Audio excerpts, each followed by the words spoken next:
Yeah. Hip Hop Nation, this is Spizike Lee. Been sleeping for too long. Wake up. Wake up. Wake up! Wake up!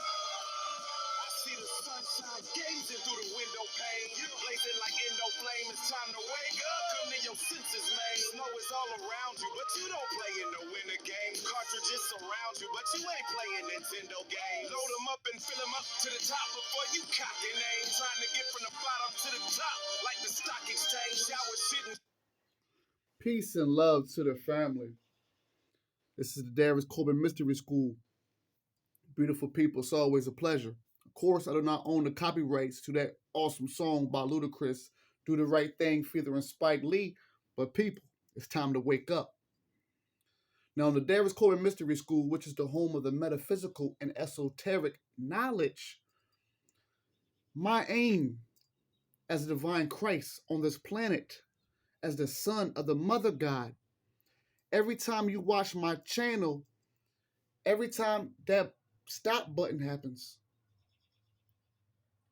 is that you leave a little bit more enlightened than when you click that play button. This is the age of Aquarius. 2,000 years ago, the people of those times knew this time was coming. It was going to be a lot of turmoil, a lot of tragedies and travesties. But in the midst, it was a beautiful time because the enlightened ones, the ones who waited millions of years ago to arrive now, are here. We have been in this physical plane, suffering, struggling, without even knowing the purpose, and thinking that we're just part of the machine, that we are nothing else, to just flesh, working, surviving, and then eventually dying. Even though that's what's been taught to so many of us, there is so much more to us. And we are giving the ability to learn more, to have the knowledge, the gnosis, the wisdom, and elevate. And when we do, my beautiful people, guess what happens? You realize that you were the Christ, that you are God, sister goddesses the whole time. You just had to wake up and realize that this was a dream. My beautiful people, it is time to wake up. And wake up we shall.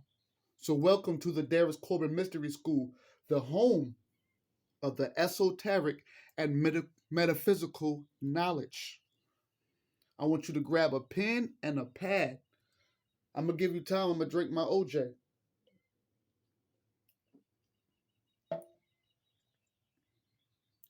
This evening, you will be learning, if you don't already know, about the divine archetypes that are found in man and woman. The divine archetypes that have been here with you before you even came in flesh. The divine archetypes that animate who you are. The anima and the animus. Ladies and gentlemen, this evening on the Darius Corbin Mystery School, you will be learning about the anima, the divine feminine found in every man, and you'll be learning about the animus, the divine masculine found in every woman. This is based on the work of Carl Jung, Dr. Carl Jung, psychoanalyst Carl Jung, psychiatrist Carl Jung. Let's put some respect on his name. Also studied anthropology, archaeology, literature, philosophy, and religious studies. This man was a big influential part in getting the Nag Hammadi, which are the non-canonical gospels, translated. Like I told you in my videos, the reason why a lot of us don't even know about the non-canonical gospels, especially our melanated ones in church, and not just the melanated, everybody who was indoctrinated with the slave mentality of the Bible, of being in church and worshiping something that is outside of you. when you should be internally, like Jesus, the Christ, told you, worshiping yourself internally. That's how you get to the Christ. That's how you get to know who God really is.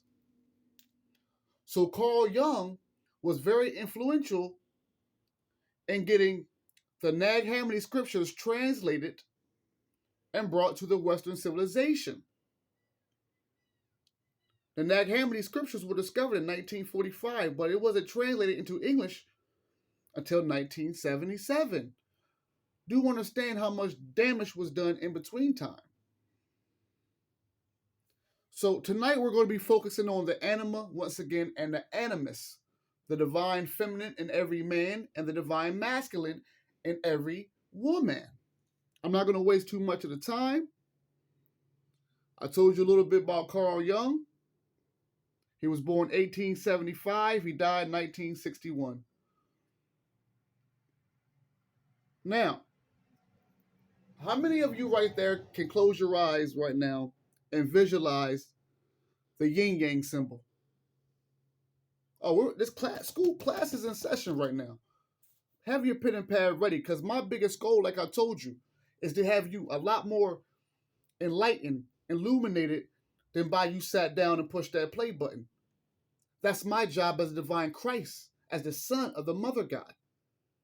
It is time for us to be awoke, aware, and ready to go in the age of Aquarius. So let's go. Before I start, my beautiful people, I want to read this right here so you can understand and get a grasp of what really this presentation is going to be all about. Listen to this. The Hindus, and I quote, the Hindus say that without Shakti, that's Shakti, the Hindus say that without Shakti, the personified feminine life force, let me say that again, Shakti is the personified feminine life force.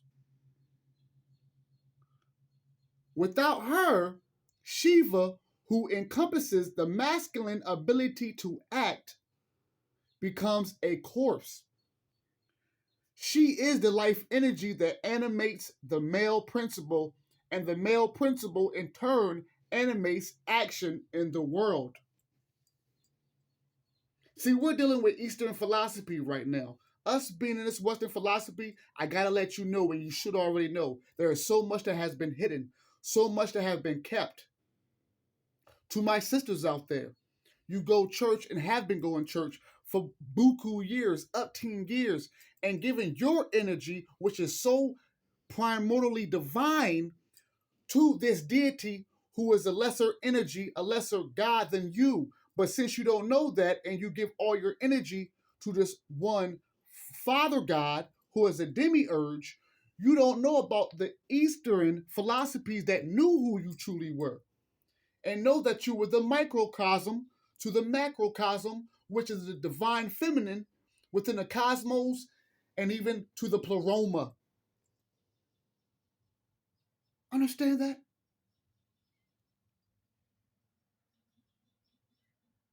Let's read that again before I even go in, because like I said, for those who know about the Darius Coleman Mystery School, you know from the beginning to the end, you're going to get that spiritual work. So thank you for your patience. Let's continue to read this one more time so we can get an understanding. Because some of y'all remember what James Brown said, but after I read this, I'm going to remind you what James Brown said. And I quote, the Hindus say that without Shakti, which is the personified feminine life force, Shiva, who encompasses the masculine ability to act, becomes a corpse. She is the life energy that animates the male principle, and the male principle in turn animates action in the world. End quote. Now, the legend himself, the late great James Brown, once said in a classic song, this is a man's world, but it would be nothing without a woman. I don't have to go deep in that. For those strong masculines and strong feminine you already know in your relationships, or just know as being a single entity, how important that understanding of the two together with compassion, how strong that it really is and how much it really works. So let's continue going on here because I got a lot to read in so little time. Remember I was telling you about the yin and the yang. Did you visualize that? Are you familiar with the yin and the yang? If you wasn't, I'm going to go ahead and... A lot of us, when we see this, we think of like martial arts. We think of negative and positive. There's no wrong way to think of this in your way. You're right. But I want to give you a better understanding what this is. All right. Let's go. The best way to imagine the anima, and I don't know if I have already, but pen and pad, you got that? Anima is spelled A-N-I-M-A.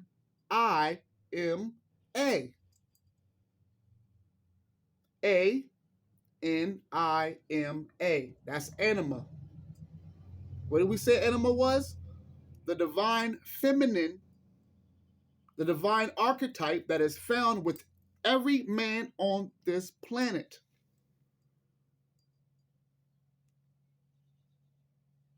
Now to the animus. That's spelled A-N-I-M-U-S.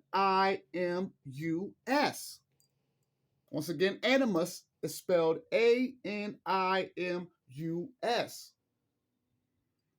What is animus? Well, the divine masculine, the divine archetype, masculine archetype that is found within every woman on this planet. Let's read this. The best way to imagine the anima and animus is to picture a yin and yang in your mind. The anima is the black dot on the white side, and the animus is the white dot on the black side. Men are like walking white sides with black dots. Women are walking black sides with white dots. An individuated man will have a more prominent magna animus black dot, just as an individuated woman will have a more prominent and magna animus white dot. In less psychologically healthy people, their dots are mere pinpricks. Basically, the anima is the uniform feminine. Let's say that again. Basically, the anima is the the anima is the unformed feminine. Let me read that again. Basically, the anima is the unformed feminine that's forming within a man. The animus is the unformed masculine that's forming within a woman. This has nothing to do with sexuality. Let's get that straight right now. This has nothing to do with sexuality. These are divine archetypes that are within you. When we're dealing with the spiritual parents, when we're dealing with the spiritual humans, they were androgynous, both male and female. These are the divine archetypes that are still with us. Are you with me? So let's read that again. Basically, the anima is the unformed feminine that's forming within a man. The animus is the unformed masculine that's forming within a woman. This psychological unity, which enables us to think of ourselves as individuals, is in some way vulnerable, which is the feminine Shakti, and in other ways robust, which is the masculine and Shiva, but never either or neither nor. The internal feminine is all that is vulnerable and pregnable within us, all that is wild and fertile, our inner garden. The internal masculine is all that is invulnerable and impregnable within us, all that is structured and firm, our inner strength, our full potential, as individuals, whether male or female, is a amalgam of these forces and a balancing of these sacred energies.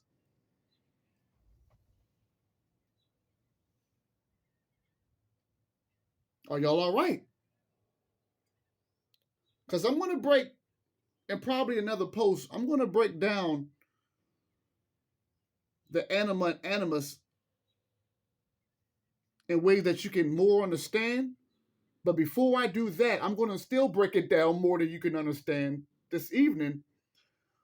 But I'm going to give you a better way, a better understanding, a better gnosis for you to realize who you are as an individual and who you are in relationships.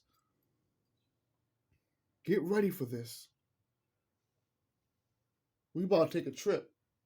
If you ain't got no glasses on, close your eyes and visualize as I prepare for this. I'm about to drink my orange juice because I'm about to go on a ride and y'all coming with me. At nighttime, I know these presentations hit different because, nighttime, you're resting, your mind can really gather the thoughts of the day, and that spiritual portal, that spiritual door opens up a little bit more. But no matter what time you're watching this, visualize with me and get ready to go deeper into who you are. Are you ready? 16 minutes. Is that what I say? We're not doing bad in timing. All right, everybody strapped up. You ready for the seats? Y'all ready for this nice trip? Let's go. Put some light on this. In myth, the only place duality and separation exist is in the visible world. In myth, the only place duality and separation exist is in the visible world. And before I finish with this, and I won't interrupt too long, but we, especially the ones, my elite enlightened ones on my channel, we should be well aware that myth is more of our reality than reality is. Because when you're dealing with mythology, you're dealing with primordial stories that even though they may never physically happen, they have more to do with your psyche and the world before you became flesh.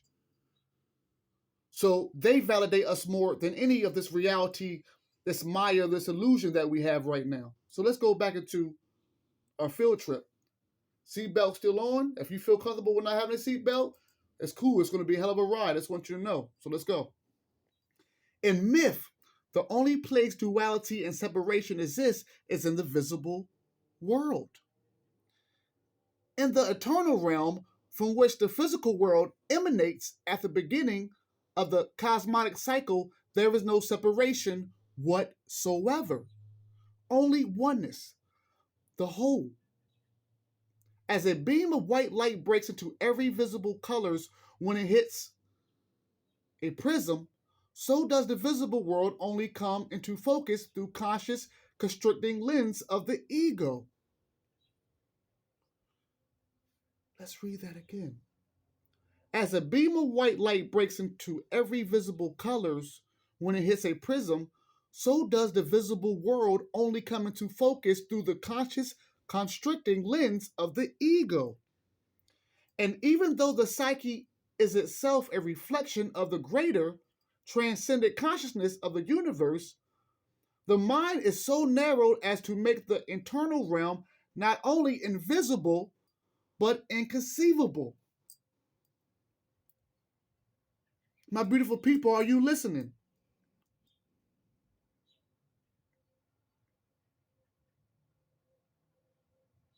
I want to read that again. As a beam of white light breaks into every visible colors when it hits a prism, so does the visible world only come into focus through the conscious constricting lens of the ego.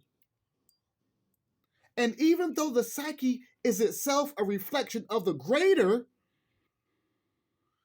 transcendent consciousness of the universe, the mind is so narrow as to make the internal realm not only invisible, but inconceivable.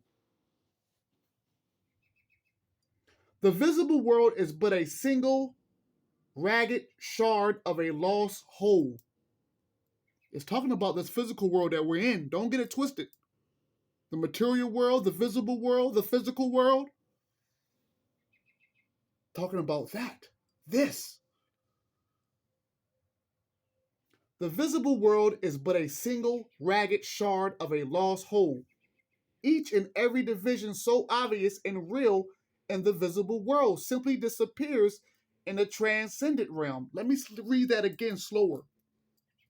Each and every division so obvious and real in the visible world simply disappears in the transcendent realm. Even the most basic distinction, like light and dark, male and female, from the point of view of the internal male and female, mean nothing. In fact, neither exist. They are, although practical categories, the delusion of the ego perspective who only believes in their reality and the reality of all such categories because its vision is obscured from seeing beyond the physical world.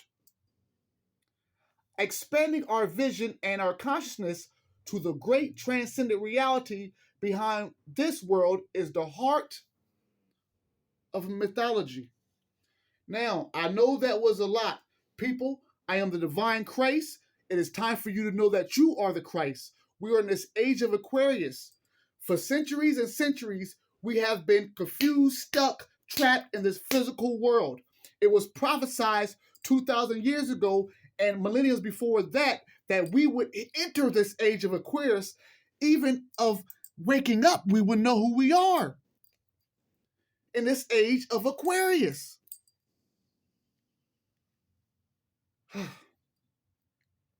Excuse me, but not excuse me. Are you getting what I'm saying here? Are you understanding completely what they are saying here?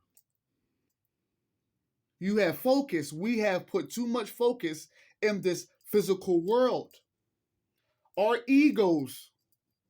And it's funny that we praise a God who says, put no other God before me.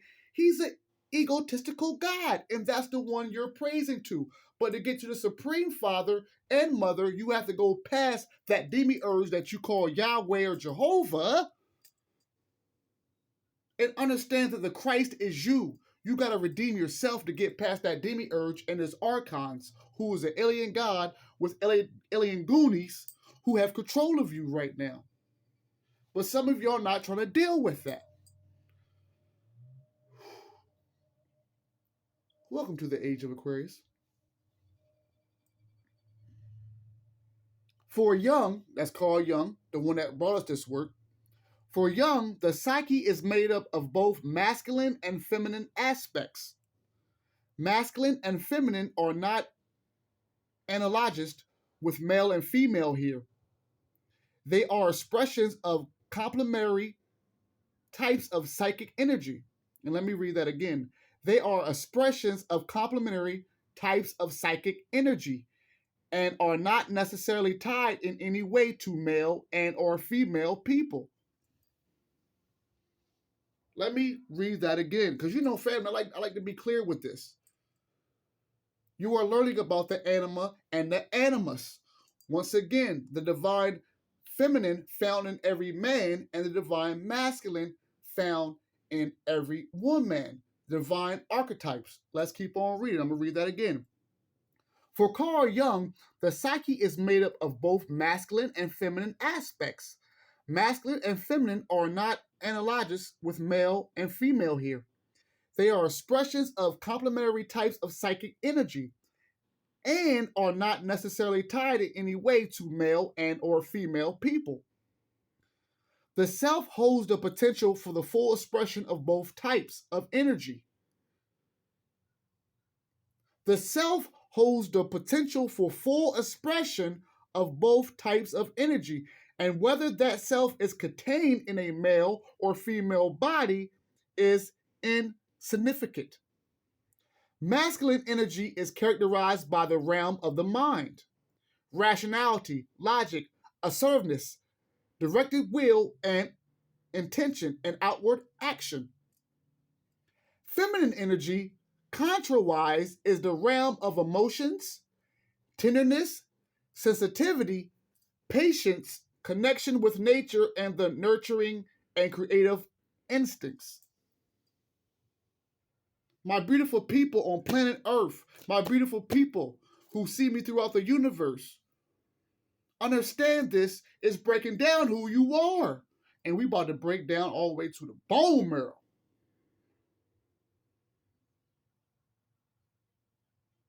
You need to know who you are and appreciate every aspect of who you are. To truly know thyself is to eternalize. Read that again. The self holds the potential for the full expression of both types of energy, and whether that self is contained in a male or female body is insignificant. Masculine energy is characterized by the realm of the mind, rationality, logic, assertiveness, directed will, and intention, and outward action. Feminine energy, contrawise, is the realm of emotion, tenderness, sensitivity, patience, connection with nature, and the nurturing and creative instincts. These do unfortunately correspond with many gender stereotypes, and Young, who quite famously had a few strange ideas about women, certainly meant it, but he was also human, and at last none of us get everything right. It is also irrelevant what Young really believed. Don't take these categories too seriously. Mythology only borrows the language of the physical world because we understand it in order to talk about what we have forgotten. As Joseph Campbell reiterates on his amazing book, And the Hero with a Thousand Faces, and I quote, "The function of ritual and myth is to make possible and then to facilitate the jump by an analogy. Forms and conceptions that the mind and its senses can comprehend and let's read that again. The function of ritual and myth is to make possible and then facilitate the jump by analogy. Forms and conceptions that the mind and its senses can comprehend are presented and arranged in such a way as to suggest a truth or openness beyond." End quote. The physical fact is that women bear children, men don't. Mythology thus aligns femininity with the creative, emotional, and unconscious energies, and men with the more physical, practical energies. Women in myth are also typically more closely aligned with the eternal, or they can access it more directly and easily than their male counterparts, because their bodies are a microcosm of the transcendent creative energies that birth the visible world. Let me talk to my beautiful sisters right quick. Now, you know, and no disrespect to anybody, but in this world we live in right now, you have men who want to emulate you, emulate that divine feminine energy. And on the other fence as well. But the fact that some of you, a lot of you, majority of you, go to church, rely on religion, on this one male deity to dictate, control, take over the wheel, so to speak. When you have primordial energies, you are the key. You are the portal to all of this. They never taught you that in church. Why would they? In Deuteronomy alone, they wanted to wipe out the existence of you. In all three of the Abrahamic religions, they try their hardest to wipe out the fact that the divine feminine energy has been here before anything. And wait till I do my presentation on the Holy Spirit. Holy snaggle shits. But let's not lose focus. Let's read that again. The physical fact is that women bear children, men don't. Mythology thus aligns femininity with the creative, emotional, and unconscious energies, and men with the more physical, practical energies. Women in myth are also typically more closely aligned with the eternal, or they can access it more directly and easily than their male counterparts, because their bodies are a microcosm of the transcendent creative energies that birth the visible world. This is also why the heroes in myth are always male, but this does not exclude women from the hero's journey. It only requires our egos to learn not to take the symbols of myth literally. More broadly, the masculine represents the consciousness, intellectually curious energies. Its avatar is the ego. The feminine represents the unconscious creative energies, which are the whispers of the eternal realm. The hero's journey is the conscious mind, masculine and symbol only, coming to know its own inner and symbolically feminine depths, and by extension, the eternal, or as Campbell puts it, and I quote, woman in the picture language of mythology represents the totality of what can be known. The hero is the one who comes to know.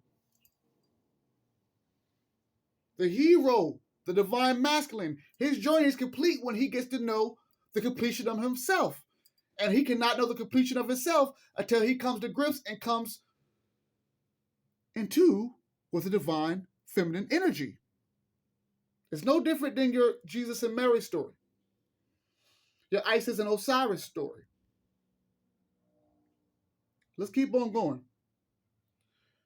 We come then at last to the anima, the archetype in men, and the animus, the archetype in woman.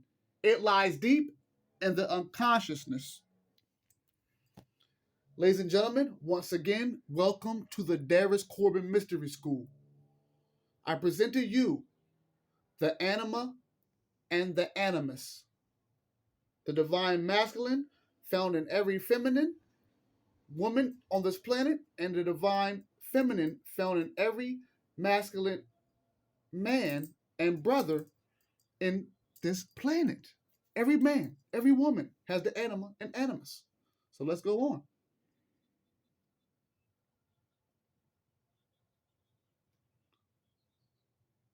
We come then at last to the anima, which is spelled A-N-I-M-A, the archetype in men, and the animus, the archetype in women. It lies deep in the unconscious. I don't know if you guys can see that, but maybe, for those who love taking notes, you can take notes of that and how they broke that down. Let's go. 32 minutes, not bad. Let's go. Essentially, the anima animus is the inversion of the persona. For while the self is the full expression of every human potential, the ego and persona are made up of the fraction which allows us to fit into our specific society. The rest of our energies we reject, and they sink deep into the unconsciousness. Woo! Did I not tell you that we fitting to go into that onion and go deeper in unwrapping those layers? Let's read that again. To my people who are watching this at nighttime, I can imagine. Essentially, the anima and the animus is the inversion of the persona. For while the self is the full expression of every human potential, the ego and persona are made up of the fraction which allows us to fit in our specific society. The rest of our energies we reject, and they sink deep into the unconscious, the sunken place. Nodding into the archetype. Let me read that in its totality. The rest of our energies we reject, and they sink deep into the unconscious, nodding into the archetype of the anima and animus. As it's common for men to be required by society to overemphasize masculine traits forming their persona, the anima is thus made up of the predominantly feminine energy which has been thereby suppressed. And likewise, in women who have personas which express mostly feminine energy, their animus is compromised of their forgotten masculine traits. Now, this is not always the result of some conspiracy of society. As Jung reminds us, the persona is a, and I quote, compromise between society's ideas and expectations and the individual's own desires. Many expressions of either masculine or feminine energy in the persona are merely the tics or preferences of the personality. It is critical to realize, though, as Campbell points out in Pathways to Bliss, and I quote, biologically and psychologically, we have both sexes in us. Yet in all human societies, one is allowed to assent only one. The other is internalized within us. Let's read that again. Are y'all all right out there? Hit the like button. Leave comments. Do it all. Let's have this conversation.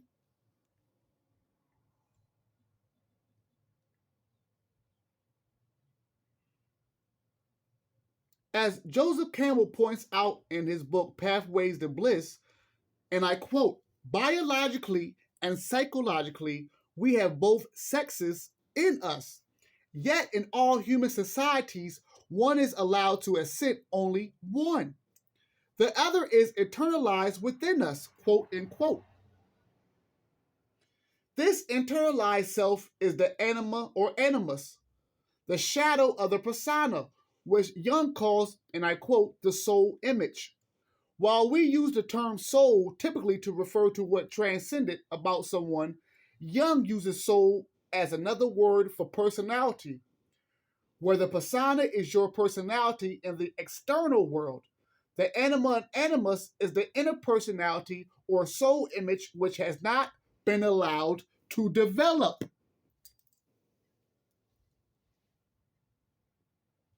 Driven by the self's will to be fully realized, the unconscious always seeks to be known.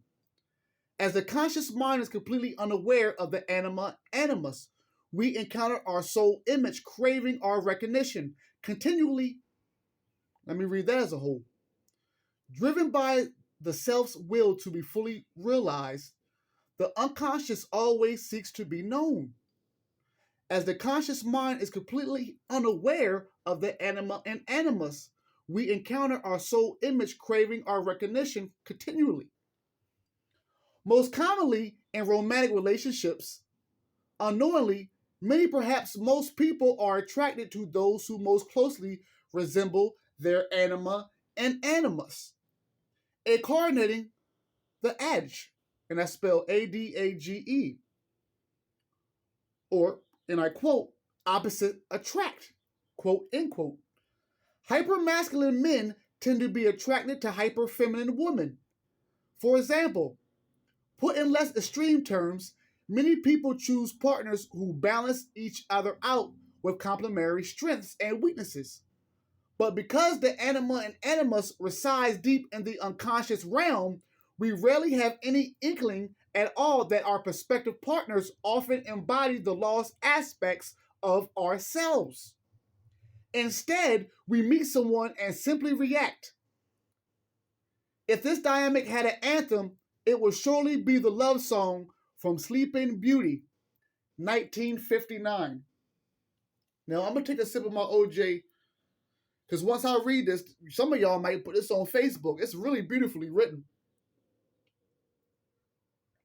1959, that was the same year my mother was born. Let me read that again. But because the anima and animus resides deep in the unconscious realm, we rarely have any inkling at all that our prospective partners often embody the lost aspects of ourselves. Instead, we meet someone and simply react. If this dynamic had an anthem, it would surely be the love song from Sleeping Beauty in 1959. And it goes as this. Let me get my poetry on. I know you. I walked with you once upon a dream. I know you. That look in your eyes is so familiar. a gleam. Yes, I know it's true that visions are seldom all they seem. But if I know you and I'll know what you'll do, you'll love me at once, the way you did once upon a dream.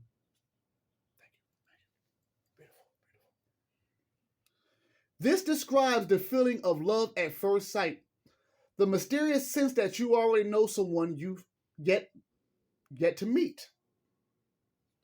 Which is all very romantic, of course, but as Campbell well remarks in Mythos, in these blind attractions, I quote, I don't know what I'm doing really. What I'm really joining up with is a projection of my own psyche, quote, end quote. The danger in seeking your soul image in another is the mirage that finding that perfect match will complete you. But as even the love theme warns, I quote, visions are seldom all they seem, end quote.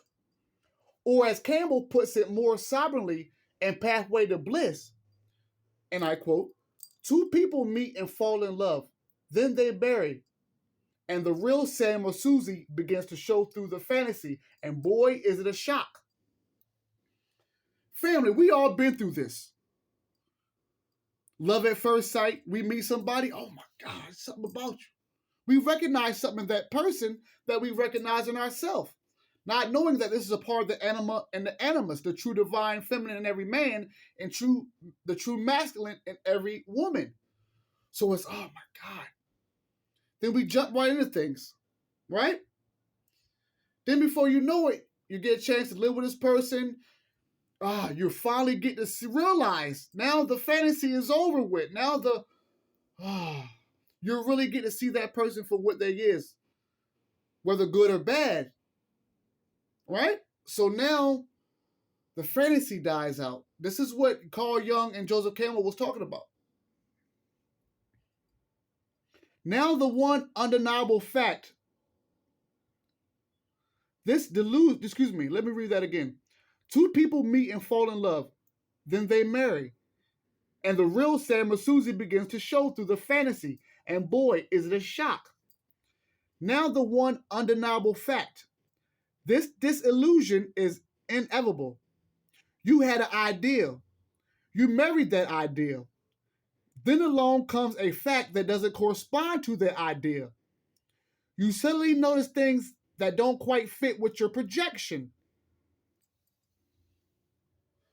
By raising hands, don't worry, I can see you.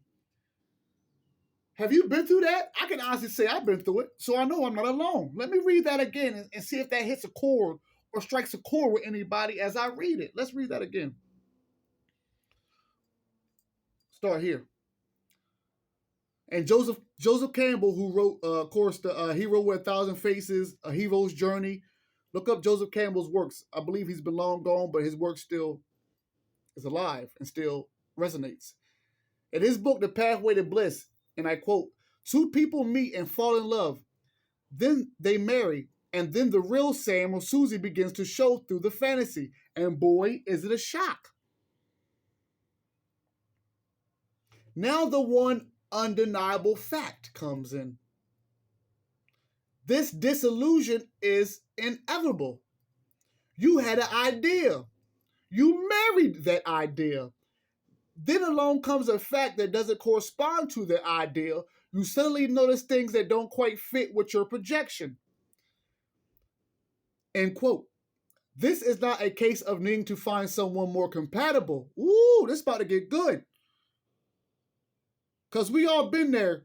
A lot of us been there. I've been there when you see something you may not like in your partner. You may not like in your partner. You may not like in your woman. You may not like in your man, ladies. And then what you want to do? You want to run away. You know what? Nah, fuck that. Hell no. You want to run away. We all been guilty of that. A lot of us have been guilty of that. Now listen. You married that idea. Then along comes a fact that doesn't correspond to the idea. You suddenly notice things that don't quite fit with your projection. This is not a case of needing to find someone more compatible. Rather, Compatibility is the lie we tell ourselves to avoid what love really requires. As Campbell explains, you now have only two choices. Once you realize that the idea was just your idea, it was your own projection. You have two choices after you realize this was about your partner. You have two choices. The first is, and I quote, you can say, darling, I am disillusioned. I'm taking my animal back for a reprojection. Right? Baby, look, I had a wrong idea about you. You was obviously not what I thought you was going to be. My bad. It's not on you. It's my projection of what I put on you. Let me go and get this shit right. Let me realign my projection and shit, right? And if you're given that chance, then, man, that's one thing you can do. Once again, you can say, darling, I am disillusioned. I'm taking my animal back for reprojection, quote, end quote. In this instant, you leave this one and wait for another receptive person, quote, end quote. You leave that one and then wait for another receptive person, quote, end quote, who fits the glass slipper.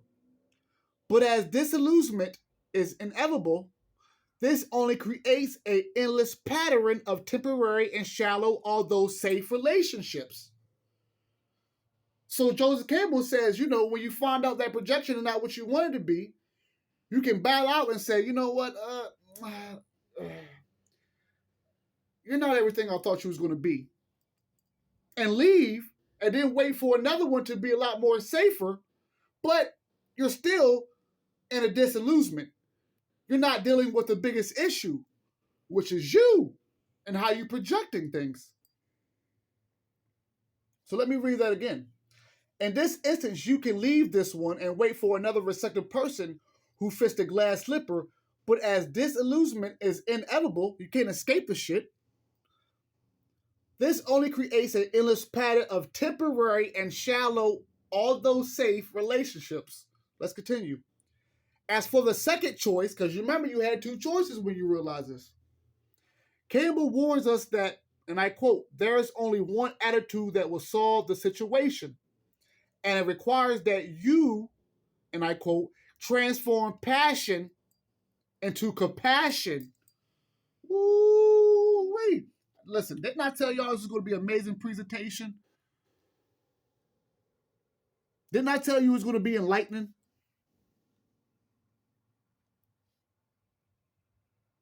As for the second choice, my beautiful people on planet Earth and out throughout the universe, Campbell warns there's only one attitude that will solve the situation, and it requires that you transform passion into compassion. This means recognizing that your partner is human, complex, frustrating, fragile, and totally insane. When we are fixed on the anima and animus ideal, we become incapable of accepting people as they are, and thus incapable of love. For I quote, love is really a relationship to the person. End quote. Romance isn't necessarily love. Let me say that again. Romance isn't necessarily love. Often it's navel gazing, not much more than an obsession with your own feelings.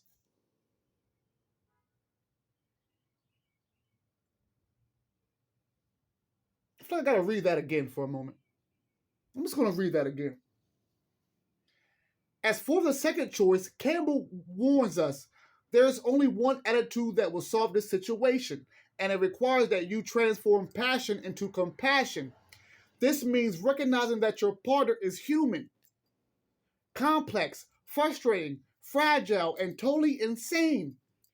When we are fixed on the anima and animus ideal, we become incapable of accepting people as they are, and thus incapable of love. For, I quote, love is really a relationship to the person. Romance isn't necessarily love. Often it's navel gazing, not much more than an obsession with your own feelings.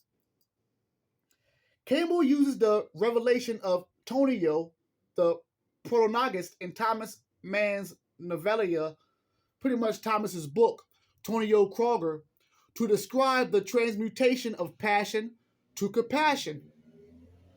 And he says, Tonio ultimately discovers that anybody who is in the world is imperfect, and that imperfection is what keeps the person here.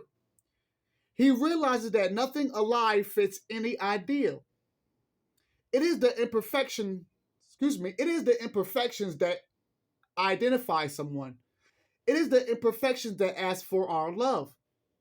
Compassion is that which converts disillusionment into participatory companionship. So when the fact shows through the animus or anima, what you must render is compassion, because you're imperfect too. You may not know it. The world is a constellation of imperfections, and you perhaps are the most imperfect of all. You must be willing to love and be loved as a real person, not your own fantasy. Woo! Damn. It's just crazy and funny how time flies when you get in that enlightenment work. I'm going to read that again because I know my true elite light ones are going to be here for the whole ride, and I appreciate y'all so much.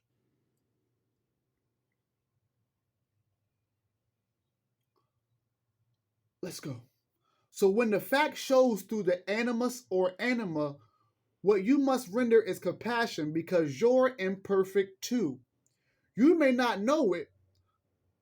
The world is a constellation of imperfections, and you perhaps are the most imperfect of all. You must be willing to love and be loved as a real person, not your own fantasy. What this disillusionment is actually evoking is reality, not just of the world, but the invitation to realize, and I quote, a new depth of reality in yourself, end quote. So when you spun patterns for falling short of your anima and animus projections, you are rejecting yourself. Let me read that again. So when you spun partners for falling short of yourself, let me read that once again. So when you spun partners for falling short of your anima and animus projection, you are rejecting yourself. This is why the rinse and repeat cycle of relationships keep spinning. While the anima and animus may guide many of our romantic attractions, it is the source of our type. Its purpose isn't to be a radar for your soulmate. Of course, our inner masculine and feminine energies affect our romantic relationships, really all of our relationships, but the encounters with our soul image are unconscious invitations to begin the inner journey of embracing and developing the self. Unearthing and integrating the anima and animus is critical, but incorporating these forgotten selves into your conscious awareness isn't always terribly easy. The anima and animus has many positive qualities, but it also has many negative aspects and influences. Expressing a newfound assertiveness, for example, may be immensely positive in many areas of your life and help maintain healthy boundaries in your relationships. But it may well tip into tyrannical domineering and sabotage those same bonds. After all, the suppression of these energies doesn't happen entirely by accident, as much of our persona is shaped by the need to be accepted and approved of in society and by those around us. Even the more positive aspects of the anima and animus may be deeply frightening to face. If these energies threaten our waking identity, and they often do, it may feel as if we are meeting our own annihilation. This fear is partially what drives the need to project the anima and animus onto our romantic partners, and our resistance to seeing past it. Aside from this disillusionment that can result from our mates departing from our anima and animus vision, it's far easier to leave someone else when we encounter what we rather not see in ourselves. Woo! Have we been guilty of that, people? Yes, we have. I don't care what type of ego is blocking you from thinking that, or blocking you from feeling that, or blocking you from agreeing with me. We have all dealt with that. Let me read that part again.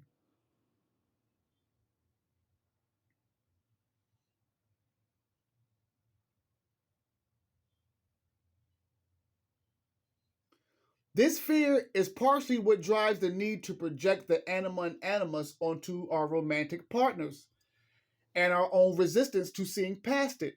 Aside from the disillusionment that can result from our mates departing from our own anima and animus vision, it's far easier to leave someone else when we encounter what we rather not see in ourselves. The trouble is, as Campbell tells us in Pathway to Bliss, and I quote, the only way one can become a human being is through relationship to other human beings, quote, end quote. The anima and animus is not, however, simply the vision of a perfect or ideal mate. Campbell suggests that the anima and animus is also what we imagine the opposite sex is like, or whoever we are attracted to. And this is a, and I quote, function of our biography. This biography includes two aspects. One in general to the human species. Nearly everybody has a mother and a father. The other aspect is peculiar to yourself, that your mother should have been as she was and your father as he was. And I quote, unfortunately, we don't all have that special luck of parents who love and adore us. Many are, as most human beings, tragically imperfect. As our personal experience imprint upon the anima and animus, the image of love for many people becomes entangled with pain. Let me read that again. As our personal experience, you know what, I want to start back here because I want us to get this entirely, in its entirety. The other aspect is peculiar to yourself. That your mother should have been as she was. No. This biography includes two aspects. One is general to the human species. Nearly everybody has a mother and father. That's one. The other aspect is peculiar to yourself, that your mother should have been as she was and your father as he was. Unfortunately, we don't all have that special luck of parents who love and adore us. Many are, as most human beings, tragically imperfect. As our personal experience imprint upon the anima and animus, the image of love for many people becomes entangled with pain, abandonment, rejection, abuse, indifference, humiliation, shame, guilt, anger.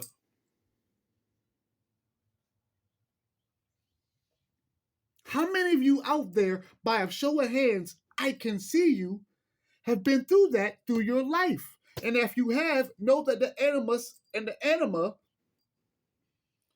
equating with the way you was raised by your mother and father, definitely equating if you had decent, good raising parents.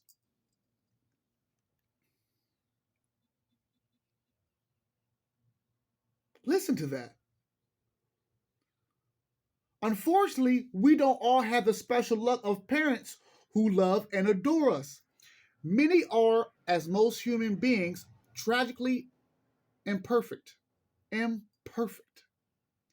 As our personal experience imprint upon the anima and animus, as our personal experience, family, affects the divine feminine that is in every man, affects every divine masculine that is every female, that also plays a part in those layers that are wrapped around that onion that we call the soul, that affects the shell, the flesh. I know y'all with me. I just like breaking things down. Many are, as most human beings, tragically imperfect. As our personal experience imprint upon the anima and animus, the image of love for many people becomes entangled with pain, abandonment, rejection, abuse, indifference, humiliation, shame, guilt, anger. When you're fixated on the anima and animus, it may manifest as a tendency to choose partners with whom you repeat these painful, damaging patterns rather than simply seeking perfection. Even if your conscious mind is aware, you are continually attracted to the wrong type of partner. Whether it manifests positively or negatively in your life, the message of the Anima and Animus is the same, and eventually we must learn to release our attachment to its image. We're going on an hour in. I promise I won't keep you more than an hour 20. A major reason why we struggle with all of this and learning to love beyond the projection of our own anima and animus is because, as Campbell tells us, the ego has forgotten how to read the meshes of the unconscious, the symbols of myth. The ego is blind and simply doesn't know what else to do. In many myths, the anima or animus does appear as the partner taken by the hero in marriage. But the ego tends to interpret this literally, even though these stories don't have anything to do with romantic relationships in real life. In mythology, the animal or animus very often acts as a psychopomp, P-O-M-P, a guide of souls. In Greek mythology, for example, this role is filled by Hermes, who ushered the souls of the dead safely to the underworld. He is also young symbol for the idea animus, which is the divine masculine archetype, in woman. Symbolically, the psychopomp escorts the hero or the ego through the unconscious realm.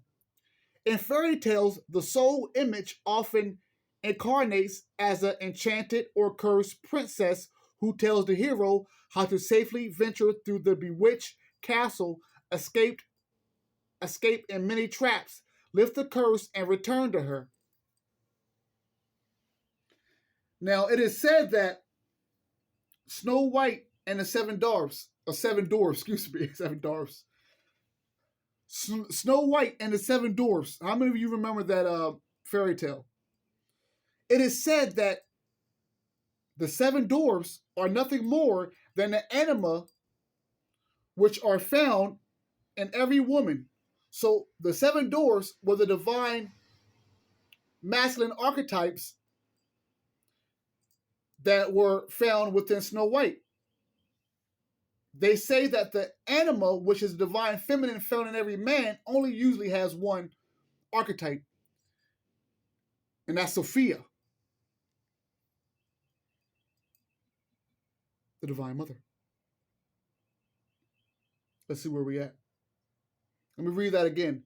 In fairy tales, the soul image often incarnates as an enchanted or cursed princess who tells the hero how to safely venture through the bewitched castle, escape in many traps, lift the curse, and return to her.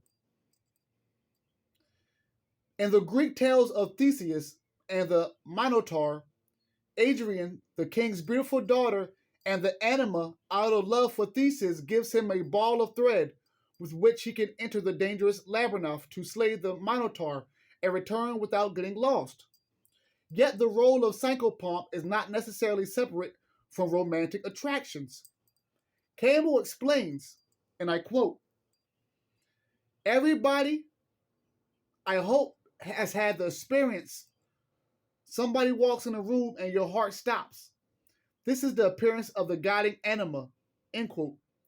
And indeed, Theseus marries Adrian following his victory in the labyrinth. As do the heroes of fairy tales always marry the princess or prince. But what is the anima and animus really awakening? It is the sudden recognition that you have not lived life. The world has opened up, the world without as well as within. The anima and animus appears in order to shepherd the conscious mind through the hetero, obscured and dangerous unconscious realm to reclaim our rejected energies, aspects, and talents. Marriages to the anima and animus in myth represents the transcendence of opposites and the duality of the visible world being healed. Marriage is mythically a microcosm of eternal wholeness in which there are no separations, where concepts like male and female do not even exist. The ultimate end of the hero's journey is the transcendence transcendence of the visible world and its illusions of duality. Let's read that again. The ultimate end of the hero's journey is the transcendence of the visible world and its illusions of duality, and the return to eternal oneness. This is why, finally, the distinctions between what is masculine or feminine and their initial appearance of inequality are absolutely irrelevant. Eventually, all differences are overthrown. Let me read that again. This is why, finally, the distinction between what is masculine or feminine and their initial appearance of inequality are absolutely irrelevant. Eventually, all differences are overthrown. Other symbols of this pattern are similarly misread. The damsel in distress, for example, has nothing to do with real women. The damsel represents the rejected feminine energies of the self, the anima or animus in danger of death. They are the aspects that call out to be rescued and reclaimed by the conscious waking self before they turn inward and become destructive. The hero's journey always begins in the wasteland of an ordinary world, cut off from the feminine energies. Creativity, renewal, openness to love, life itself. The hero, the symbol of the ego, by rescuing the damsel, rescues his forgotten self and renews the connection between the life-giving source and the ordinary world. The marriage of the hero and the damsel represents a reconnection with the eternal. And let me read that again. The marriage of the hero and the damsel represents a reconnection with the eternal, both his own reconnection and that of his world. The tale of Sleeping Beauty, therefore, is not really a romance. In this way, in the way that Angela Jolie's retelling of the story and Magnificent in 2014 comes much closer to the myth's symbolic meaning than Disney animated version. After being betrayed, Magnificent or Maleficent becomes bitter and angry toward humanity and cuts herself off from love. She finds a growing yet reluctant tenderness for Aurora, who in her innocence is unafraid to befriend I'm gonna say Angela Jolie because she knows in Campbell's words, it is the imperfection that asks for our love. Once Aurora becomes enchanted and after her Prince Charming is dismissed without ceremony or success, Angela Jolie is able to release Aurora from the enchantment that significantly is cast by reclaiming her loss, rejected self when she confesses she has come to love the girl despite herself. Aurora, the guiding soul image, restores Angela Jolie's character compassion and thereby her severed wings. Clearly, this is not a story about a romantic attachment, and neither are the other versions, even those in which the charming prince does lift the curse. But in reality, there is no knight in shining armor. The knight is you, and the princess he rescues is the awakening soul. For the anima and animus is the resisted half of the self, not your date. The anima and animus figures are also so often The anima and animus figures are also so often royalty because royalty in the physical world is above toil and drudgery. And so the mythic lover is royal simply to symbolize that they are the envoy of the self and the spiritual realm. Similarly, the anima and animus is almost always an unearthly vision of beauty, though not infrequently first disguised by ugliness, again to signify it's a messenger from beyond the visible world. The hero's marriage is thus the reattainment of spiritual wholeness, the encounter and embrace of the full self. Campbell reiterates the importance of not taking these symbols literally, explains that while beautiful, virtuous women in stories represent the power of being in and accepting life itself, he states that this does not mean a woman who's not physically beautiful does not have this power. He also adds that women do not need to have children in order to be in touch with the internal. This is again a biological fact, used only as a symbol. The myths express the power of the feminine presence itself, quote, end quote. The Anima and Animus is not always, of course, royal, beautiful, and gentle. The hero commonly encounters what Campbell terms the woman as temptress on the journey rather than meeting with the goddess. But again, this is not an indictment on women as evil sirens. The Anima and Animus has both positive and negative qualities, but only because the conscious mind is not equally opening up to every buried energy. Just like when you're dealing with Shakita or Thunder, or you're going to learn about, or Callie. So these are both neither good and bad, but both aspects physically of good and bad, because our conscious mind cannot really deal with the energy that these divine feminines have. That's why they were cut off from the biblical portion of who we really are. Sad but true. Once again, the Anima and Animus has a positive and negative qualities, but only because the conscious mind is not equally open to every buried energy. Aside from being a practical necessity, the persona is a mask which protects you. So to some extent, the Anima and Animus, as with all unconscious energies, threatens the integrity of your social mask. Does it fit into what you do to redeem as society? As Campbell warns, it is very dangerous to have experiences that the ego can't handle. As she appears in myth, the temptress is the damsel who cries for rescue when unheeded, and who has been allowed to perish. Being able to face and accept the feminine is accepting life itself.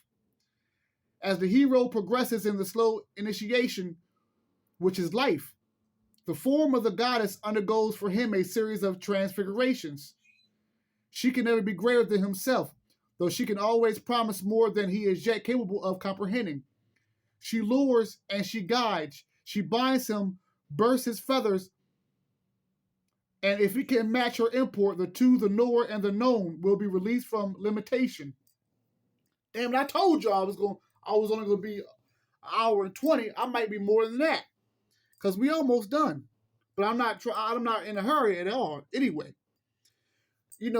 speaking as a melanated man, I hear a lot, not all, but a lot of brothers like, man, I ain't fucking with no black woman. Got too much attitude. She got too much mouth. Even when they get non-melanated sisters, that mouth, that attitude is still there because it's still emulating for the divine feminine energy. Dealing with Kali, dealing with Shakiti, dealing with every divine feminine Oya, dealing with every Oshun, dealing with every divine feminine energies. You cannot just look for the good, beauty, and all of that. That warrior, that vicious, that killer is a balance of the divine feminine. You can't have just one without the other. You just can't.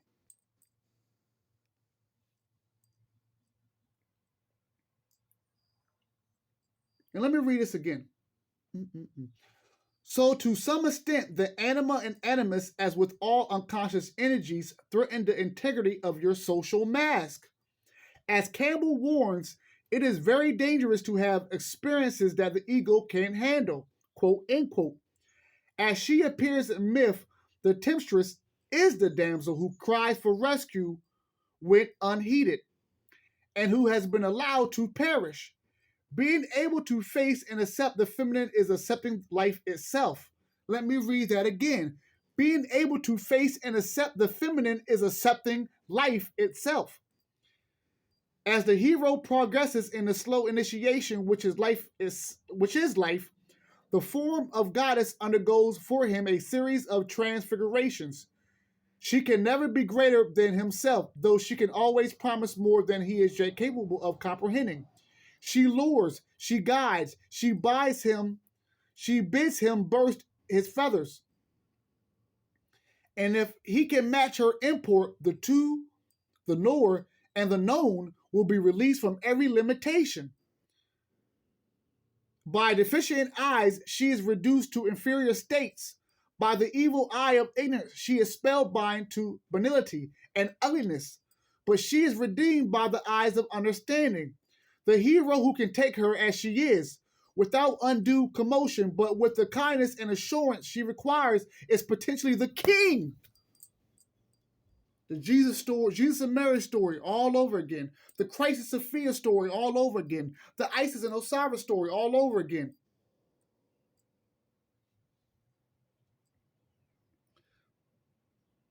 Is potentially the king, the incarnated God of her created world. Ultimately, whether the Anima and Animus appears as a life-giving, loving goddess or a world-destroying siren, her appearance describes the conscious mind relative openness to life and the inner self. As Campbell explains, every failure to cope with a life situation must be laid in the end to a restriction of consciousness. Wars and temper tantrums are the makeshifts of ignorance. Regrets or illuminations come too late. Quote, end quote. Compassion is at last the only key. Compassion for others in all their imperfections and yourself and all of yours. This is the true meaning of often flippant advice that to truly love others, you must first be able to love yourself. This is not the so-called golden rule to treat others as you would wish to be treated, but rather the understanding that there is no real separation between you and anyone else. Not unlike gravity, which works on you whether you want it to or not, whether you are aware of it or not. The Anima and Animus teaches us that spirituality, we are all expressions of the same source. Teaches us that spiritually, we are all expressions of the same source. And very literally, we are all each other. So wishing does not come into it. Wishing does not come into it. What you do to others, you do to yourself. The love you show yourself is the love you show others. It is only the level of compassion to which you are open that you are capable of giving away. None of this is really about marriage. Certainly we encounter the Anima and Animus through our relationships, but one must eventually go beyond the soul image. If you're searching for a partner to complete you or fix you, you will only ever attract those who are missing what you are missing, who are broken in the same places you are broken. Without even knowing it, you'll spurn those who evoke the lost self, because if you were able to accept its energy, you have embraced it in yourself. First, at its most basic level, myths about the Anima and Animus are about recognizing and healing your inner self, not who you should date, or as Campbell underlines in Pathway to Bliss, and I quote, the goal of the hero's journey is yourself, finding yourself, end quote. These myths describe the reuniting of masculine and feminine into an inseparable whole, the reflection of the eternal realm which knows no separation. The appearance of the Anima and Animus, and I quote, is the incarnation of the promise of perfection, the soul's assurance that at the conclusion of its exile in a world of organized inadequacies, the bliss that once was known will be known again. The Anima and Animus reminds us of a way home. To my beautiful people, class is in session. And I didn't even leave, and it's not even 1:20 yet. Know thyself. Know that you are loved. Single people, when you are ready to go in a relationship, rewind this video. Peep everything you know going in. My people in relationships, when you're looking at your partner, before you make judgment, place judgment on yourself. Better yet, before you even prejudge, look at yourself in the mirror before you project that negative energy on your partner, and know that it may be something that you're projecting on yourself. That is something inside you that you're trying to project on your partner. Know compassion, understand compassion, and know that you are loved. Know that you are greater than. I am the divine Christ, the Son of the Mother God. You, my beautiful people, are Christ. You are God. You are goddesses. Welcome to the age of Aquarius, where you shall know that you are greater. Wake up every day ready to win. My people, look in the mirror and know that you are. Look in the mirror and say that I am that I am. You are amazing. You are abundant. You are filled with love. You are filled with the love of Christ. You are filled with the love of God. I am that I am, beautiful people. I love you so much. The Christ loves you so much. God loves you so much. Before you can accept any love, you have to accept the love for yourself. Stop taking away that love and giving it to other people's. Love yourself, because once you love self-love and self-love their self, then you can give love everywhere. True divine love, compassion, understanding, wisdom, knowledge. Welcome to the Darius Corbin Mystery School. Classes in session. Till next time, peace, love, soul.